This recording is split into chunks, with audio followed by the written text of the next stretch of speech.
Yo, what's up guys? It's me, Bernard, and welcome to my YouTube channel. So today guys, meron ako sa inyong good news, no? Kasi nag-email lang sa akin si YouTube, no? 'Di ba nag-appeal ako nung nakaraang araw. So ngayon siya nag-reply sa akin.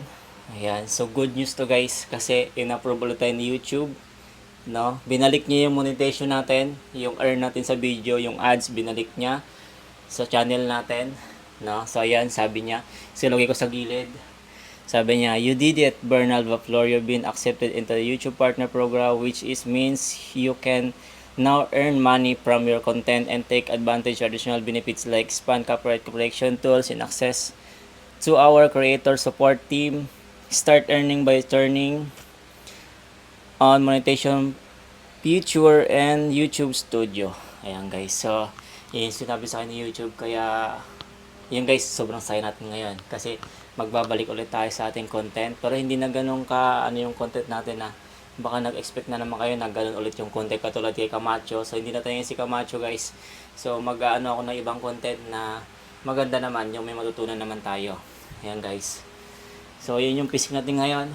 Medyo pumayat ako ngayon, di ba, na nag-shape yung ating katawan.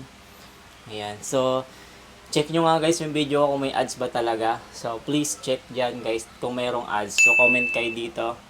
Ayan guys. At shoutout pala kay Deo Rondobio, no? Yung channel niya kasi guys nawala. Alam ko nasa 130 or 150 subscriber na ba? 200 na ba? Hindi ko na-check yung channel niya eh. No? Sabi niya sa akin wala daw siyang violation pero tinanggal siya kasi nga nag-higpit si YouTube ngayon.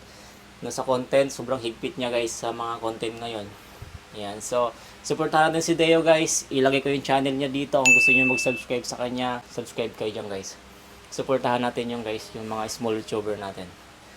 So yun guys, so bagong simula. So sana supportahan niyo pa rin kami sa aming YouTube vlog.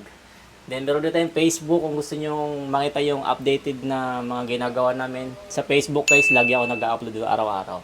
So dito siguro mga 2 times a week or 3 times a week tayo mag-upload dito. Yo, so salamat sa YouTube at binigyan niyo ulit ako ng second chance. So abangan niyo next vlog natin.